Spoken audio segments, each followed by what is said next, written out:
take a good long look and see God has given us all we need to be free.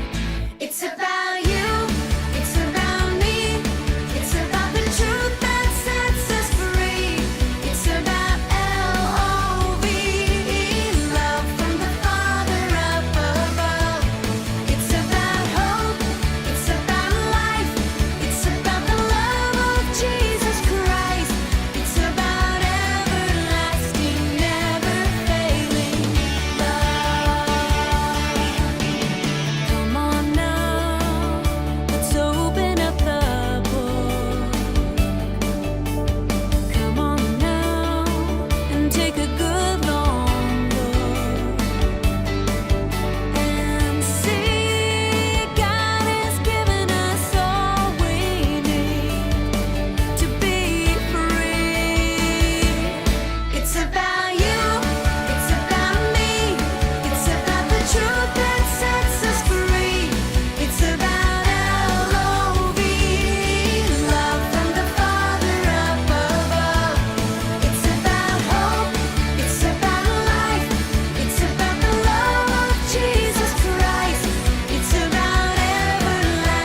Selamat pagi.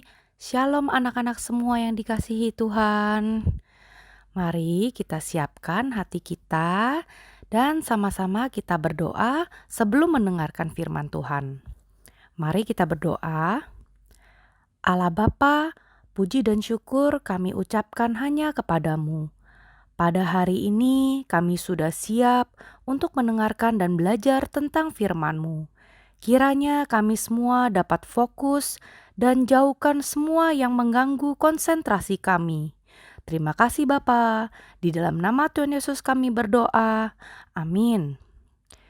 Judul firman hari ini adalah Upacara Pembuatan Perjanjian di Gunung Sinai dan Perjamuan. Pendakian keempat dan kelima. Ayat bacaan diambil dari Keluaran 24 ayat 3 sampai 11. Firman hari ini bersumber dari buku Sejarah Penembusan Anak seri ke-7 oleh Pendeta Abraham Park. Mari kita sama-sama baca Keluaran 24 ayat 3 sampai 11. Kita mulai dari ayat yang ketiga. Lalu datanglah Musa dan memberitahukan kepada bangsa itu segala firman Tuhan dan segala perbuatan itu. Maka seluruh bangsa itu menjawab serentak, segala firman yang telah diucapkan Tuhan itu akan kami lakukan. Lalu Musa menuliskan segala firman itu. Keesokan harinya, pagi-pagi didirikannya lah mesbah di kaki gunung itu, dengan 12 tugu sesuai dengan ke-12 suku Israel. Kemudian disuruhnyalah orang-orang muda dari bangsa Israel, maka mereka mempersembahkan korban bakaran dan menyembeli lembu-lembu jantan sebagai korban keselamatan kepada Tuhan. Sesudah itu, Musa mengambil sebagian dari darah itu, lalu ditaruhnya ke dalam pasu. Sebagian lagi dari darah itu disiramkannya pada mesbah itu. Ayat ke-7, diambilnyalah kitab perjanjian itu, lalu dibacakannya dengan didengar oleh bangsa itu, dan mereka berkata, segala firman Tuhan akan kami lakukan dan akan kami dengarkan. Kemudian Musa mengambil darah itu dan menyiramkannya pada bangsa itu serta berkata, inilah darah perjanjian yang diadakan Tuhan dengan kamu berdasarkan segala firman ini. Dan naiklah Musa dengan Harun, Nadab, dan Abihu dan 70 orang dari para tua-tua Israel. Lalu mereka melihat Allah Israel. Kakinya berjejak pada sesuatu yang buatannya seperti lantai dari batu nilam dan yang terangnya seperti langit yang cerah. Tetapi kepada pemuka-pemuka orang Israel itu tidaklah diulurkannya tangannya. Mereka memandang Allah lalu makan dan minum. Amin. Di saat Musa dan umat Israel berkumpul di kaki Gunung Sinai, Allah turun di Gunung Sinai itu dan hadir di tengah-tengah kilat dan guntur. Mungkin kalian lebih tahu kalau kilat dalam bahasa Inggrisnya itu lightning dan guntur itu thunder. Kalian pernah dengar kan suara thunder gimana? Kencang kan? Karena begitu kencang suaranya sampai bergetar dan bergerak seperti gempa bumi. Lalu ada bunyi sangkakala juga dan ada api serta asap di Gunung Sinai itu. Pada saat itu Allah secara langsung sedang memperdengarkan 10 perintah kepada Musa dan umat Israel. Umat Israel yang sedang mendengar suara Allah itu secara langsung menjadi takut dan mereka gemetar dan syok, hampir pingsan. Dan mereka berdiri jauh-jauh. Lalu seluruh umat Israel memohon agar jangan mendengar suara Allah secara langsung. Mereka memohon agar Musa saja yang mendengarkan firman Allah lalu baru menyampaikannya kepada mereka. Allah mendengarkan permohonan umat Israel itu. Allah melihat itu baik. Dan akhirnya Musalah yang menjadi perantara antara Allah dan bangsa Israel. Pada pembuatan perjanjian di Gunung Sinai, hanya Musa sendiri yang dapat naik ke puncak gunung dan mendekat kepada Allah. Ini adalah pendakian keempat Musa. di mana Allah memberikan 10 perintah dan hukum Taurat. Kemudian Musa turun gunung menghampiri bangsa Israel dan menyampaikan 10 perintah dan hukum Taurat itu. Setelah mendengarkan semua itu, umat Israel berjanji akan taat pada perintah Allah itu. Kalian masih ingat apa 10 perintah Allah? Kita sama-sama ingat kembali ya. Yang pertama, jangan ada Allah lain di hadapanku. Yang kedua, jangan menyembah berhala. Yang ketiga, jangan menyebut nama Tuhan Allahmu dengan sembarangan. Yang keempat, ingat dan kuduskanlah hari Sabat. Yang kelima, hormatilah ayahmu dan ibumu. Keenam, jangan membunuh. Ketujuh, jangan berzina.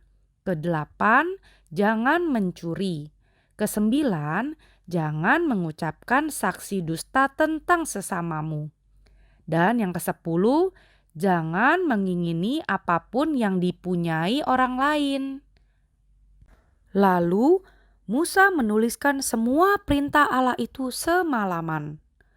Tulisan yang dicatat Musa itu disebut Kitab Perjanjian. Setelah itu, Musa membangun mezbah. Mezbah adalah tempat Allah hadir. Musa mendirikan 12 tugu sesuai dengan ke-12 suku Israel.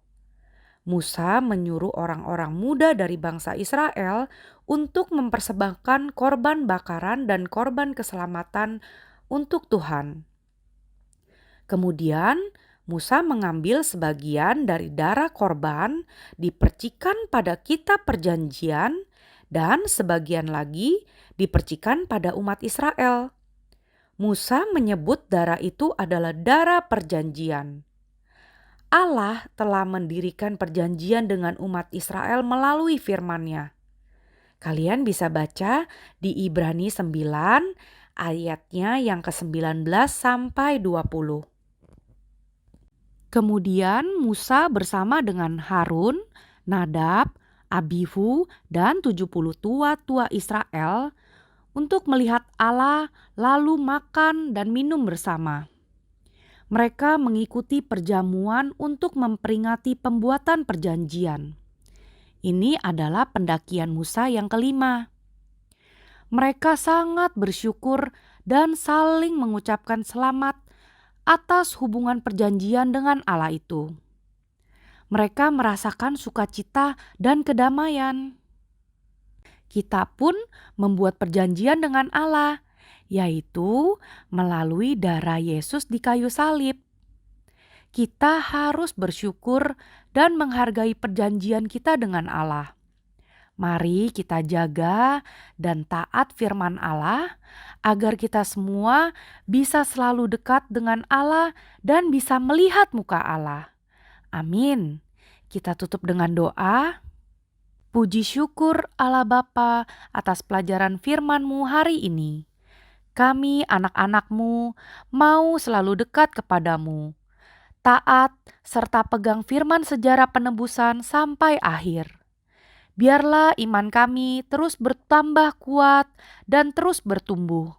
Dan kami dapat menjadi penerus sejarah penebusan agar firman-Mu dapat tersebar dan terus hidup. Terima kasih Bapa. Di dalam nama Tuhan Yesus kami telah berdoa. Amin. Doa Bapa kami, Bapa kami yang di surga, dikuduskanlah nama-Mu, datanglah kerajaan-Mu, jadilah kehendak-Mu di bumi seperti di surga. Berikanlah kami pada hari ini makanan kami yang secukupnya, dan ampunilah kami akan kesalahan kami, seperti kami juga mengampuni orang yang bersalah kepada kami. Tetapi janganlah membawa kami ke dalam percobaan, lepaskanlah kami daripada yang jahat, karena Engkaulah yang mempunyai kerajaan, kuasa, dan kemuliaan sampai selama-lamanya. Amin. Terima kasih anak-anak. Tuhan Yesus memberkati kalian semua. Glory